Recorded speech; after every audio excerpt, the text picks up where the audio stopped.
et bienvenue sur Oseras-tu, le podcast. Nous sommes Manon et Sébastien. Après plusieurs années de salariat dans des domaines très différents, nous avons choisi de chambouler nos vies et de tout changer. Aujourd'hui, nous accompagnons les personnes audacieuses à exprimer cette partie d'elles-mêmes pour qu'elles osent, elles aussi, changer leur vie à leur façon. Seuls, à deux ou avec nos invités, nous allons te partager des parcours inspirants, des retours d'expérience et aussi plein d'astuces et d'idées pour t'aider à oser réaliser tes projets et vivre la vie qui t'épanouit. Tout ça dans la joie et la bonne humeur, alors installe-toi confortablement et bonne écoute. Et bienvenue à toi dans cet nouvel épisode. Aujourd'hui, nous allons attaquer un sujet qui concerne énormément d'entrepreneurs, mais pas seulement. Je dirais vraiment que ça touche tout le monde, tout simplement. Et on parle bien sûr du syndrome de l'imposteur. J'ai à peu près 10 points à te partager sur ce syndrome et aussi quelques petits exercices pratiques, ça fait toujours plaisir. Premièrement, déjà, qu'est-ce que c'est que le syndrome de l'imposteur ? Si tu ne sais pas, je vais t'expliquer. Le syndrome de l'imposteur, c'est comme une voix, en gros, intérieure, qui te dit que tu n'es pas à la hauteur, que tu ne mérites pas ton succès, que tu n'es pas assez, etc., etc. Le pas assez revient souvent. Ça te pousse à douter de toi, tout simplement, à hésiter à te mettre en avant, même quand tu as les compétences, etc., et que tu mériterais d'être plus mis en avant. Des fois, ça peut être aussi lié à un sentiment d'insécurité par rapport à ton expérience ou même ton prix de vente, ta promesse, etc. Tu ne te sens pas légitime et en gros, ça t'empêche de passer à l'action. Voilà, comme ça tu sais ce qu'est le syndrome de l'imposteur si tu avais des doutes sur la définition et je pense que ça parle à bon nombre d'entre nous. Le premier point que j'aimerais aborder avec toi, c'est comprendre comment il se manifeste et quelles sont un peu ses origines. Alors par quoi commencer ? Déjà, à quel moment tu ressens ce sentiment de l'imposteur ? Dans quelle situation ? C'est important de repérer les similitudes parce que ça va pouvoir t'aider à comprendre mieux d'où ça vient et pourquoi. Depuis combien de temps, par exemple, tu as ce sentiment-là ? Et souvent, c'est lié, alors pas tout le temps, mais souvent, c'est lié à notre enfance, à l'école, à nos parents, etc. Je ne vais pas rentrer dans trop de détails non plus, mais voilà, probablement qu'on a eu des moments qui étaient un peu compliqués, qui ont fait qu'on a réagi d'une certaine façon et qu'on s'est adapté au mieux à la situation pour pouvoir, comment on pourrait dire, survivre, pour pouvoir se sentir le mieux. Et ça peut encore nous desservir aujourd'hui parce que c'est quelque chose qui n'est plus d'actualité, par exemple. Mais il faut bien comprendre que souvent, c'est pour te protéger toi que tu as réagi de cette façon.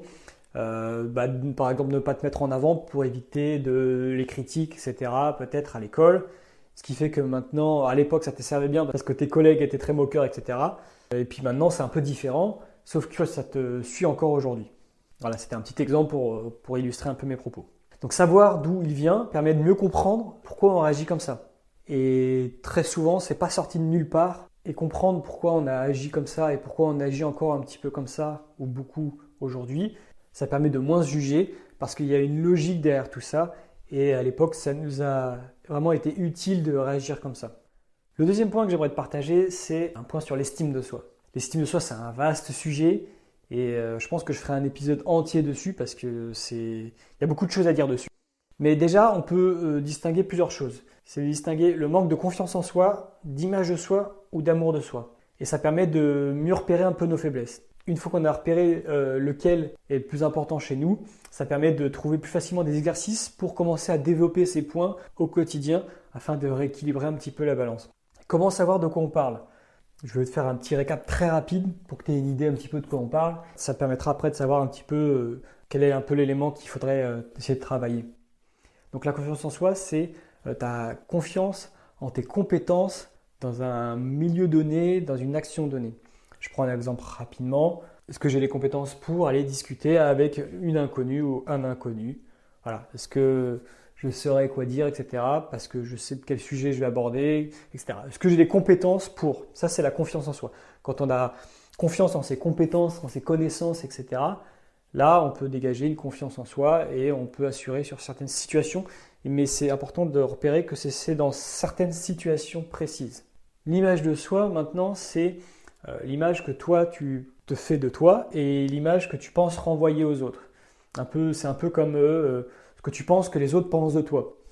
Sachant qu'en final, l'image de toi peut être complètement biaisée parce que tu penses que tu es comme ça, tu penses que tu es comme ci, mais objectivement, d'un point de vue extérieur, ce n'est pas du tout le cas, mais toi, tu te vois comme ça.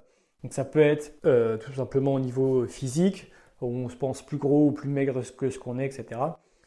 ou alors on se pense plus gentil, plus méchant, etc. Bref, il y a plein de choses qui peuvent atteindre l'image de soi. Voilà, c'est un peu ce qui revient, c'est le j'ai peur du regard des autres parce que, voilà, etc. C'est un peu ce qu'on renvoie et ce qu'on pense renvoyer autour de nous par rapport à notre vécu, etc.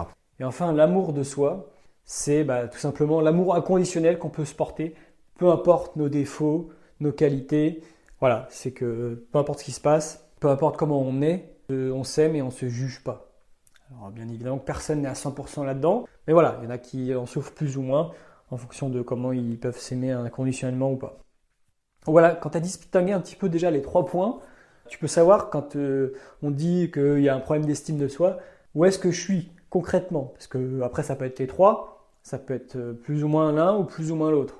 Une fois que tu as repéré ça, c'est pas les mêmes exercices à travailler et pas les mêmes choses à faire pour pouvoir justement développer ces points. J'espère que c'est un peu plus clair pour toi et que ça va pouvoir t'aider un petit peu. Le 3e point que j'aimerais te partager par rapport au syndrome de l'imposteur, c'est se focaliser sur le positif. On peut rapidement se concentrer sur les problèmes, sur le négatif. Il y a fort à parier que dans ton quotidien, dans ton taf, dans tout ce que tu fais, il y a forcément des choses positives. Notre cerveau, il faut comprendre qu'il se concentre plus facilement sur ce qui ne va pas, ce qui n'a pas été, plutôt que ce qui va ou ce qui s'est bien passé. Et c'est facile à remarquer dans notre quotidien. Dès qu'il y a une tâche à faire, bien souvent le cerveau va se concentrer sur les contraintes de cette action, avant même de penser aux bénéfices. Je prends un exemple tout simple, par exemple pour le sport. Moi forcément, des fois, j'ai pas envie d'aller courir. Ne serait-ce que de penser d'aller courir, je vais me dire « Ah là là, il va falloir que je cours tant de temps, ça va me prendre tant de temps, je vais être fatigué, etc. » Sans même penser que je vais me sentir bien après, ça va me redonner de l'énergie finalement par la suite, etc., etc. C'est bien pour mon corps, pour mon esprit, pour me défouler et tout. Et ça, on n'y peut rien, c'est le cerveau qui fonctionne comme ça. Il n'aime pas trop les choses nouvelles, il aime bien la routine, il aime bien les choses qu'il connaît. Et donc dès qu'il y a une action qui sort un peu de l'ordinaire ou une action un peu différente, il va d'abord voir les choses négatives pour éviter de sortir de sa zone de confort, pour éviter de se mettre en danger concrètement, avant même de penser aux choses positives, parce que sinon ça va te faire sortir potentiellement de ta zone de confort, ça va être quelque chose de différent et lui il n'aime pas. Donc petit tips pour toi, pense à prendre le temps de noter les choses positives dans les actions que tu fais au quotidien.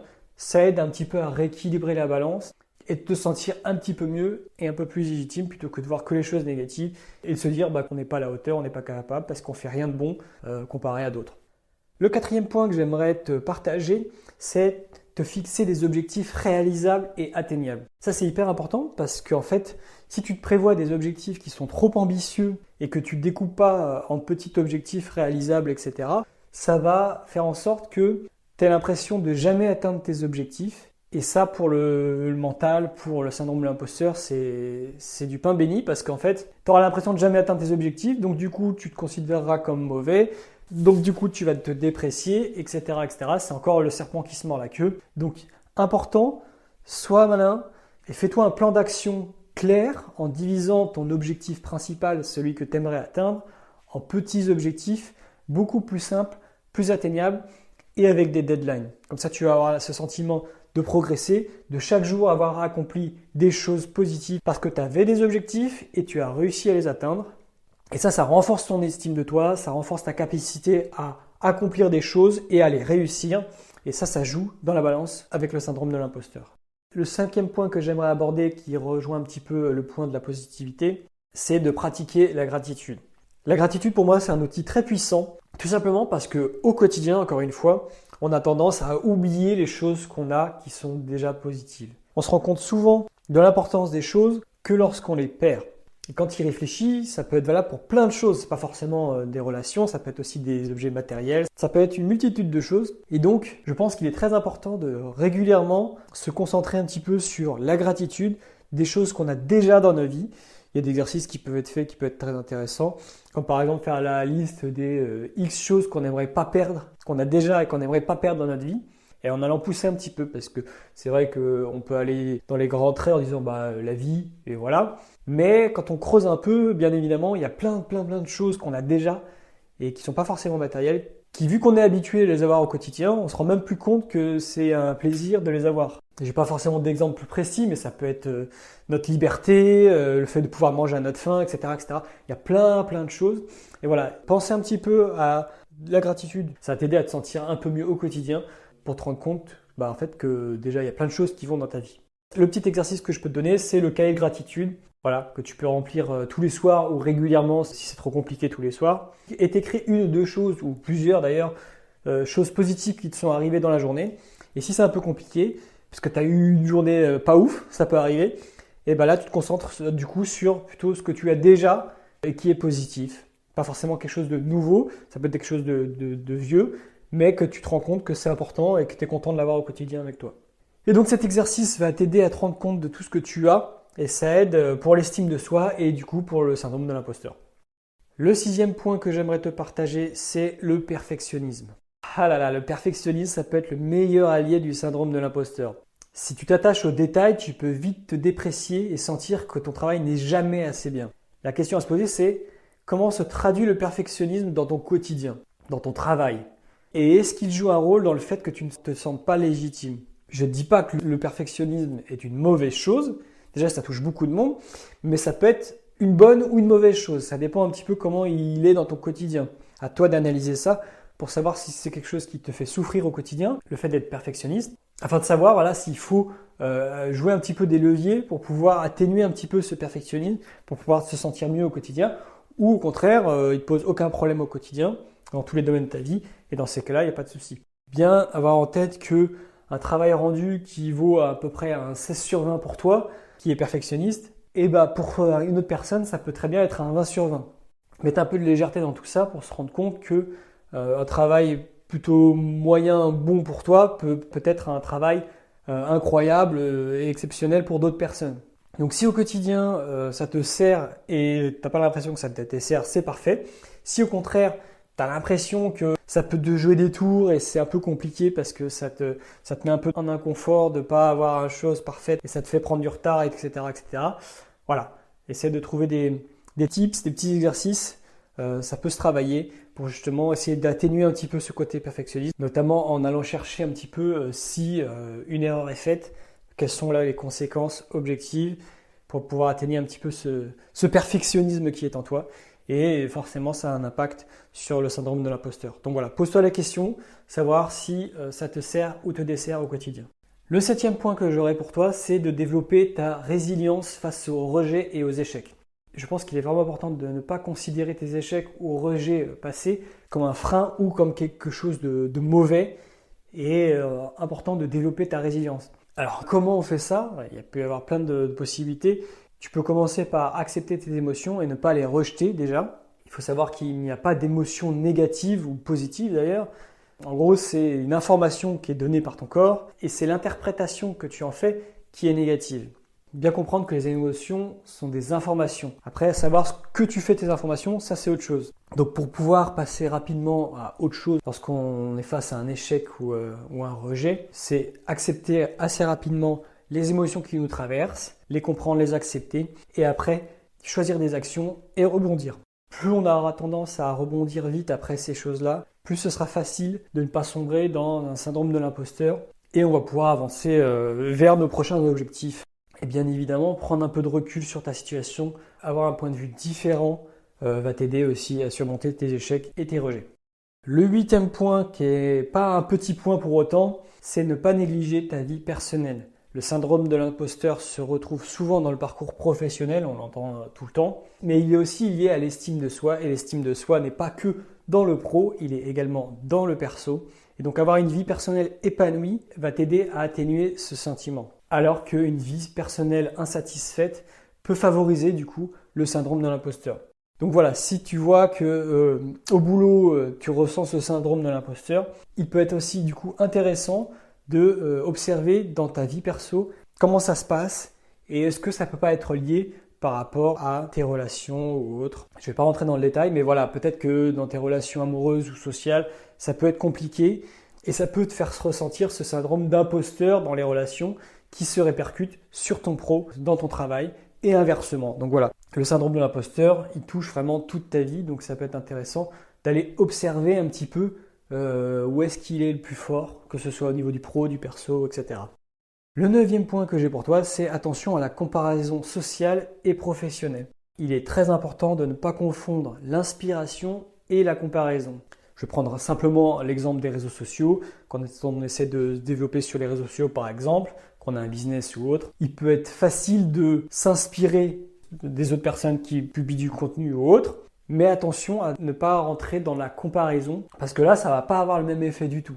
Car on peut rapidement avoir ce sentiment de ne pas publier assez, que ce qu'on propose, c'est pas assez bien par rapport aux autres, etc., etc.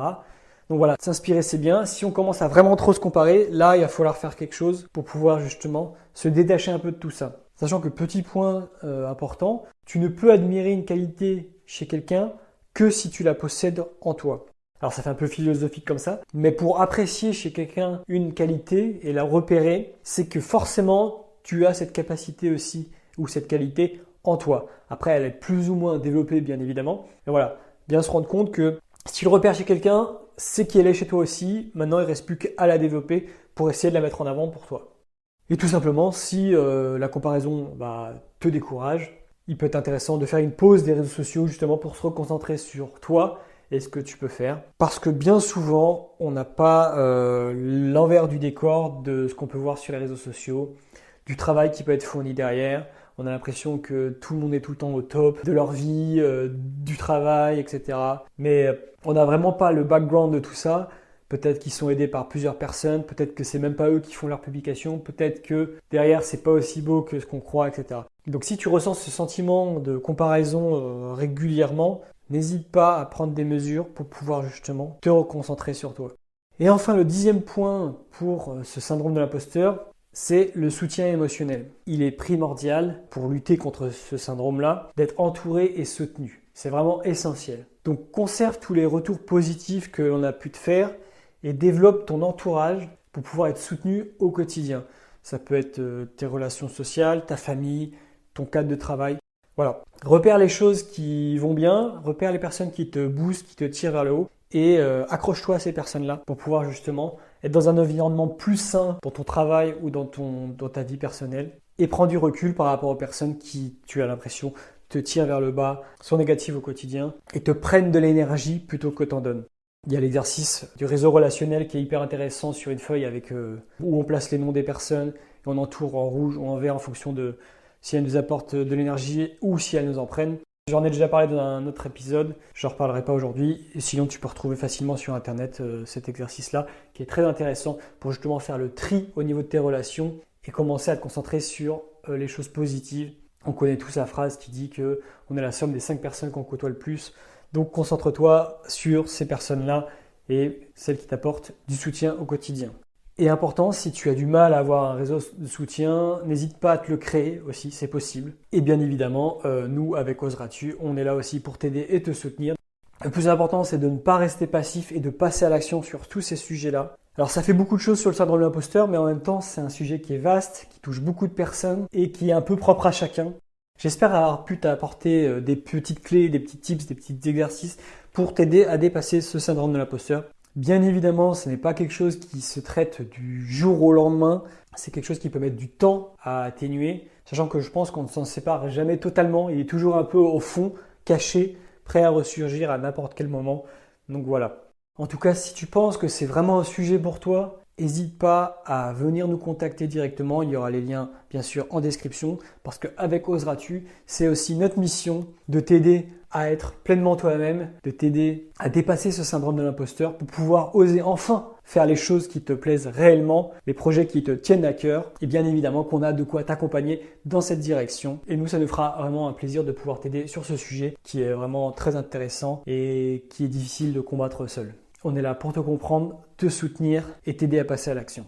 On arrive à la fin de cet épisode. J'espère vraiment qu'il t'a plu. C'était un épisode assez vaste. Il y avait beaucoup de choses à dire. Probablement qu'il y a plein de choses que je n'ai pas dites et qui auraient pu être avancées aussi dans cet épisode. C'est difficile d'être exhaustif et de parler de tout. N'hésite pas à rajouter des choses si tu penses que j'ai oublié ou que tu aimerais discuter par rapport à certains points dans les commentaires. Je me ferai un plaisir d'y répondre et d'échanger avec toi. Si cet épisode t'a plu, n'hésite pas à le partager au plus grand nombre. Nous, ça nous fait plaisir. et ça nous permet de toucher un maximum de monde, mais également de nous mettre 5 étoiles sur les plateformes d'écoute. Ça nous aide vraiment pour le référencement et puis ça nous aide clairement à continuer de savoir que ça t'a plu tout simplement. Voilà, j'espère t'avoir apporté un peu de clarté sur le syndrome de l'imposteur. C'était Sébastien d'Oseras-tu et je te dis à bientôt pour un prochain épisode. Ciao!